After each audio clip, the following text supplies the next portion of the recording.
Good morning, Oxnard. I'm your host, Evelyn Garcia, and we are Hank Lacaya's La Hermandad in downtown Oxnard.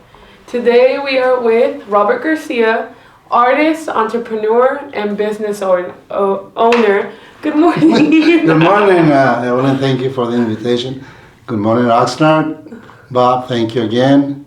It's a pleasure being here. Yeah, thank you for coming. So, just in case for the community members who aren't aware of what you do, tell us about yourself. Tell us your story.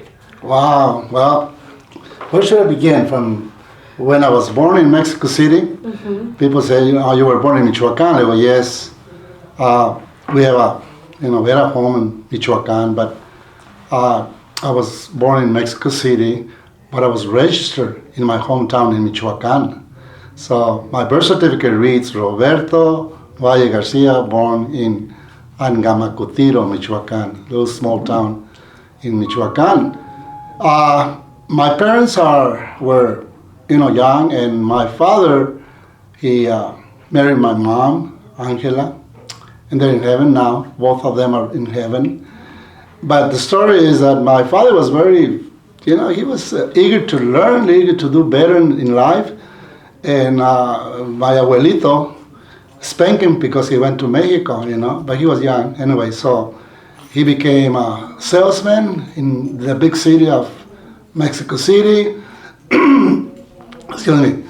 And then he got educated because he joined the police force for 11 years.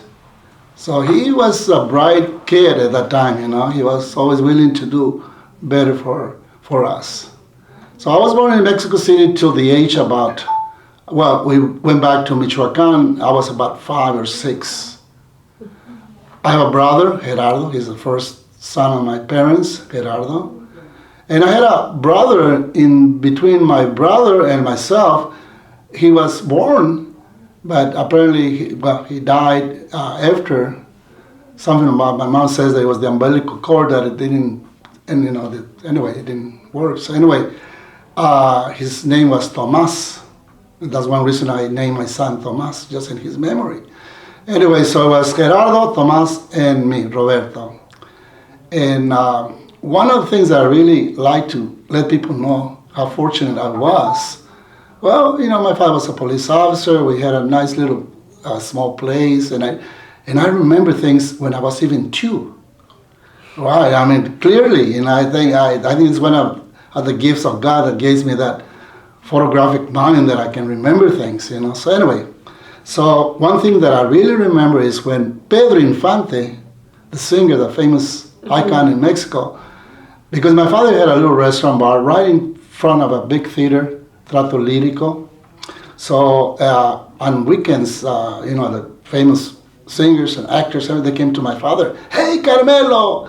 I was one of his Pedro Infante's famous word, "Hey, hola Carmelo, hermano Carmelo." So I remember when he braced me in his arms, Pedro Infante, put me on the table there and said, "You're gonna be a mariachi, you're gonna be a singer." And he carried me across the street to the theater. So that's something inside me that I always remember. Maybe that's why I like to brag about music and involved with mariachis and all that. So that's what was my beginning in Mexico City till about the age of 6. And I remember very clearly when we went back to our hometown and we arrived at the middle of the night about in front, not in front, but inside, not inside, we were outside on a truck, and they were carrying pigs. Yeah. So I can imagine when we arrived to our hometown with all our nice, coats and everything, but we were in the back with the pigs. So that's another memory. I was probably 5. So it seems everything was going really well for your family in Mexico. How did you end up here in America? What made you transition? Well, Emily, that's a very good question. My father, being that he was good on a restaurant and bars, he opened a little bar in front of a big church there in our pueblo, maybe a year or so. So he was very famous because he knew how to cater to people. Gave him a little soup of shrimp. And cervecita. Very charming. Everybody liked Carmelo, He was doing good. Till one night, they burned the little bar. Oh. And I remember that. I was already about 10 or 11. So I remember very well when we went in the middle of the night and we saw this all this fire in that little place. So that was like a turning point for my mom and my dad. Said, well, what are we going to do next? Are we going to stay here? The people are crazy here. So my mom was saying that he heard on the radio a little announcement that, hey, you can go to USA and work. We have, So that's the idea when my father says, you know what, I think I should look into that. Yeah. And a friend of him, Miguel Vega, they became good friends. Even my father helped him to remarry with a nice lady in the little hometown. So they became real close, real good friends. And Miguel said to my dad, Carmelo, I can help you. I can send you a letter. You can immigrate with your family to the USA. And sure.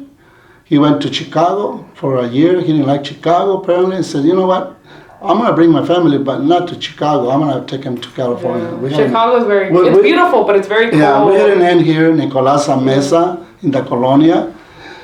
And it took probably a few months, and we went to Mexico City. We went to the American consulate to get our visas and all that, and it happened. I was about 13 when I arrived here with my brother and my mom and my dad, 4 of us. Yeah. And directly to the Colonia, and I heard this word, mariachis! And because I was carrying a nice blanket over my shoulder, and I thought I was a mariachi. So that was another sign that I was going to be a mariachi for life. Yeah. So that's why I like... Pedro Infante was right. Yeah, Pedro Infante, you know what, that's true. And I always think about that, and now I say, that's a beautiful feeling about someone that really was a very likable person, he was a star, and I had that special feeling about it. That's amazing. But how was your transition here? Because in a way, it was very hard. Believe it or not. Just remember that when I was 13, I came to the United States. I had no knowledge about the English at all, and we went to school, Ocean View School, believe it or not. Okay. Right. I was probably 1 or 2 of us were just the only kids, Mexican, we're from Mexico, but there was really no help. Yeah. Really. You could sit there in the living room, the classroom, all by yourself, but you couldn't communicate we just, anyway. And another thing is that when we spoke Spanish, teachers would say, you can't speak Spanish in here. Yeah. So that was sort of another I said, wow, if I don't speak Spanish and I have no idea what you're talking about, how in the world am I going to be able to, prospect? So what did you and your family do to, in a sense, catch up since they weren't letting you speak your own language? I guess it took years, and besides, I don't really have a good ear, so I have learned more about the life than an education. Yeah. Even though I went to high school, I did join the service, even though I graduated from Mortuary Science School, which is my profession, a film director and embalmer for, in the state of California. And that's my experience. And I decided to, when I joined the service, I became very popular. Always my friends, officers call me Mr. Garcia, Sergeant Garcia. Since I was the payroll officer, so they catered to me, very friendly. So I was a big guy. I had a good grade. Got out of the service, I joined the reserve because I really want to be an officer. Yeah. In my life, I was getting back to Germany again to released to be an officer, a warrant officer. But when I got there in New York, July the 4th, there was really no one in the post there, so I had to wait about 3 or 4 days. I was ready to go back to Germany because I had my second son was born in Germany, Robert. So I had to bring my wife and my son Jesus and Robert home, and I was getting back to Germany. Yeah. So anyway, the officer there says, "Are you crazy? You're gonna go back to Germany? You have your wife, you have 2 little toddlers, kids. They need you more than anybody." So I said, "Oh my goodness." So you know what? I thought about that. I said, God, he's right. I gotta stay with my family. Yeah. So he said, "I can send you out right now, Mr. Garcia, Sergeant Garcia." So I said, "Okay, I'll take your word." Back to California and took care of my family. That's good. Did that start your business? When I got out of the service, I became a salesman. First thing I did, I was down on Cities Road cruising with my wife, and I heard this little announcement, Spanish speaking needed to sell the first Subaru. You remember the Subaru? I was the first one that was representing the Subaru.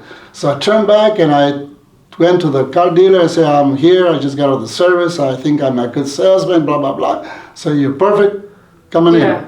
So that was that's a good, I think I did that for a year and a half. So I had my own Subaru, I was just showing to the world.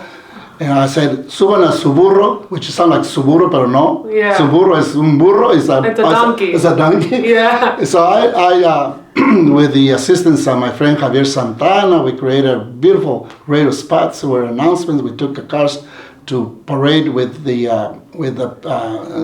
football kids that were playing, soccer. And we did a parade with all the Subarus. So I was famous. I was selling a lot of Subarus. That's great. So anyway, from that, then I moved to be a salesman for the American National Insurance Company. Yeah. Right, a friend of mine, Ray Centeno, he was my manager, and I worked with that for about 2 years. Mm-hmm. Then I met a pastor, Sidney. Sidney said, Roberto, you can keep your people that you already know, you sell them insurance, but I'm selling cemetery at Canejo in Camarillo. It's a brand new cemetery. You can help your family, you can help it. So for 4 years, I was a cemetery salesman. Yeah. Now that was where I felt the need of, mortuaries, funeral homes, service, cemetery. So I came and I asked one of the funeral directors in the area, I said, can you give me a little info on this? How can I become, on this? Oh, no, that's not for you, Roberto. You're not good enough for that. Yeah, he don't want competition. So, I don't know. To me, I said, oh, thank you. That's the great advice that you provided me. I think I hear you real clearly. I'm not that good enough, but you know what? There's a school, Ventura College. I went back to school for a year, studied anatomy, chemistry, and since I was bright in my own ways, I was able to transfer to Los Angeles for my AA degree. Yeah. And I became the first Mexican-American mortuary here in Oxnard in 1978. So from that, with my family, with my wife, my little kids there, first day was January the 18th of 1978. And God has been good to us. The community has been good to us. They said, that's just a tiny little mortuary. Yeah, it was only 600 square feet. It was known as the jailhouse in Oxnard. That's the original jailhouse place. Wow. We have photos of that and everything. So I said, wow, that's a pretty nice jailhouse, Yeah. People when they came to me and said, Robert, this is the jailhouse. I was here. Sure.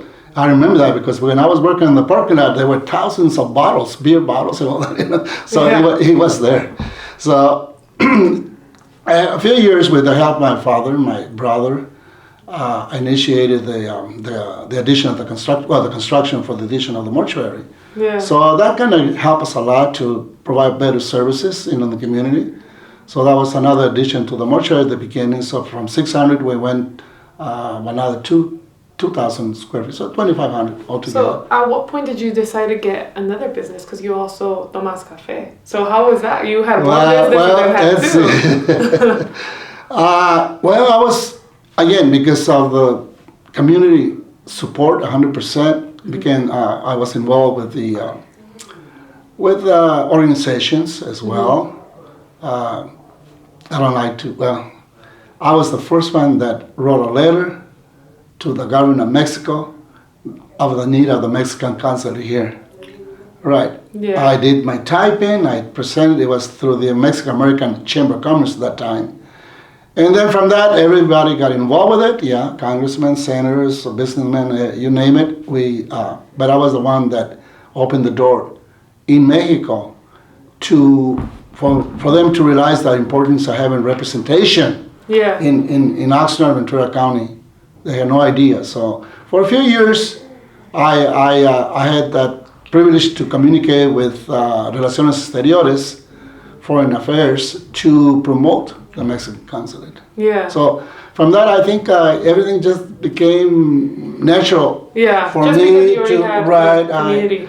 And then, as you see, I was able to purchase the building right next to the mortuary, paving. It was a shoe store. Yeah. And it was sort of like God gives me things, you know. Yeah. And think about it, Evelyn. When I purchased the little mortuary, it was $629. Yeah. I only paid $25,000. Yeah. $25,000. And then you just been extending from there. Ever since day number one. Yeah. So, what I recommend anybody just going to a small investment that was going to pay off in your lifetime. Yeah. So, you know that. Yeah. To me, it's God working, you know, for us in a way, you know.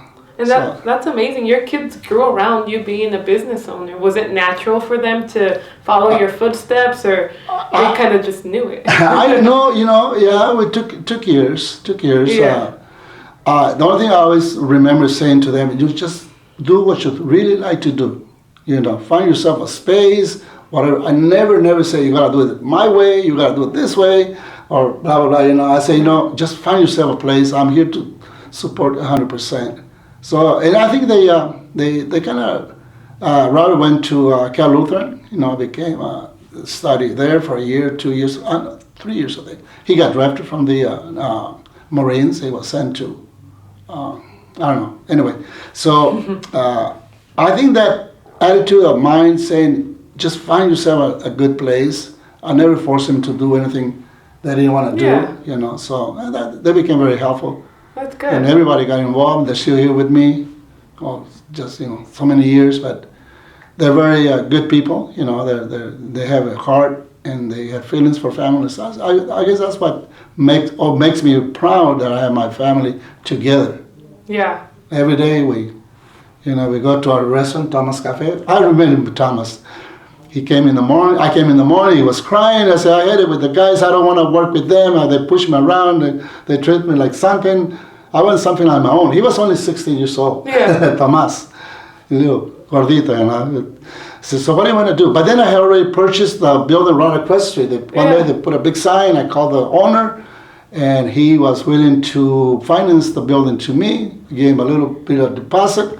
Yeah. Said, Robert, you know, so that became reality by buying a building right across the street. Yeah, and you were able to help them. Right. So Tom business. said, I want my own little business, like coffee or something. So that's a good idea, right, Tom. You know, I think I can support you on that. So go ahead and with Grandpa go and clean up the place. It was there. So he went on and started cleaning up the place. One day I came and there's a big hole in the wall, like huge wall. I said, what happened? So well, I thought I need a little more space, Dad. I said, but wait a minute, you cannot do that. We have to get permits. We have to do it the right way. So, oh, we have to do that? Yeah. He was like, the building's mine already. Like, right. I said, you don't even know about coffee. So you have to learn about coffee. Thank God. Anyway, so I had a good lady, an attorney. She had a nice restaurant. I said, can you help my son? He's only 16 and he doesn't have no idea. He wants to have a coffee shop. Send it to me. So he went to Ventura and worked on a coffee shop. And that's how he became involved with the restaurant. Yeah, So- and it's not hard opening the restaurant. It takes a while. Yeah, I know because my family just opened one, Yeah. and it takes a little bit of learning what works, what doesn't, and kind of working together, you know? Yeah, so those were the steps that, again, I think God is in me all the time. Yeah. And I listen to the little voice, you're doing the right way, and let's be honest to yourself. And to me, that's that's me. Yeah. So there's something also you discovered. Tell us about the monarch butterflies. Oh. You know, some The people in monarch Oxnard might not butterfly. know about it. So let them know about your discovery. Again, I think it's God's will that I'm here to support the community, the schools, anything that I'm allowed to be able to be part of it. I'm here. As far as the cemetery, I own the cemetery, Pleasant Valley. And Pleasant Valley is known as the Chinese cemetery and also the Masonic cemetery. Story was that I had a friend.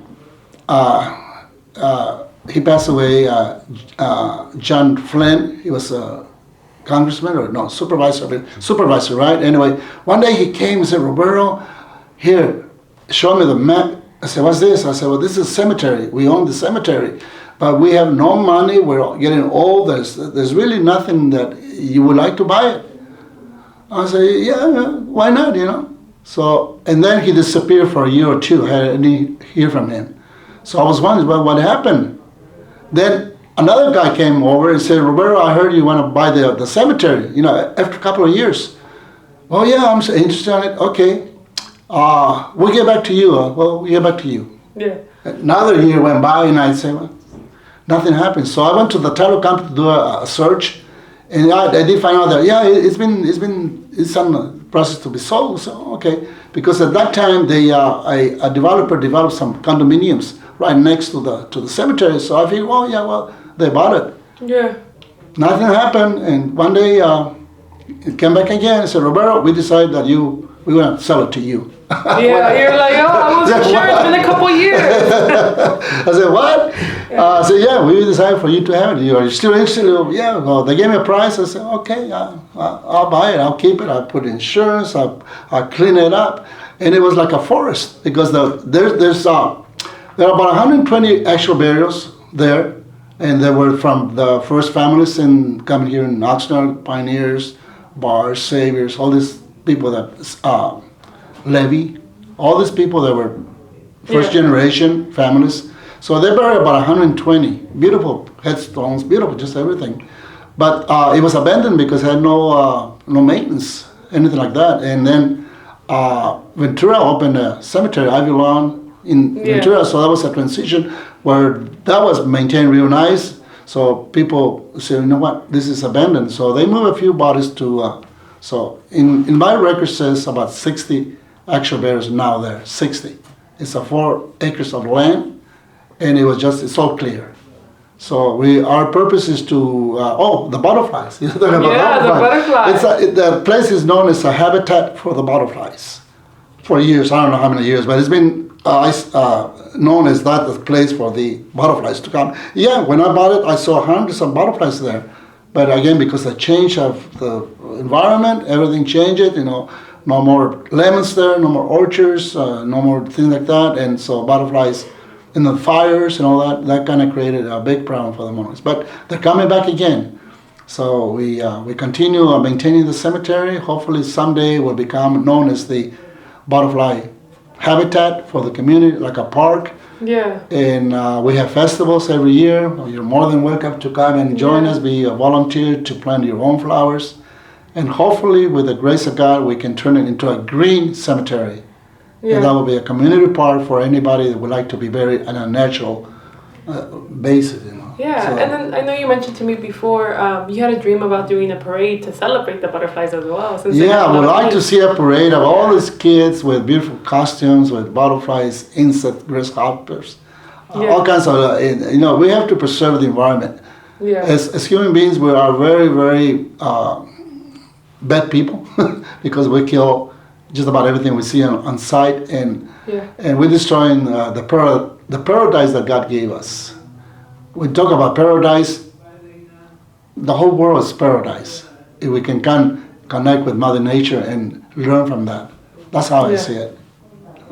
Yeah, that's awesome. Yeah. And you're an artist as well, and you brought some of your paintings today. You want to kind of talk about them? Yeah, back in 1995, I don't know what I was going. I was just thinking I was probably a little distressed or stressed out or something. I decided to start painting. I had never done. Even though when I was little, where I lived when I was a kid, there was a park that was known for Irish people to come on Sundays and display their art and everything. I guess I absorbed that paintings and beautiful things that anyway. So that was the beginning. In 1995, I said to my wife, I said, I'm going to do something here. I'm going to start painting.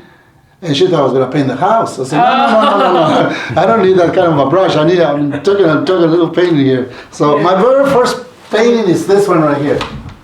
Yeah. And why the face of Jesus? Well, because I always think since I was little, I had dreams, I had visions, I had that connection with God in this world, that He is behind me all the time.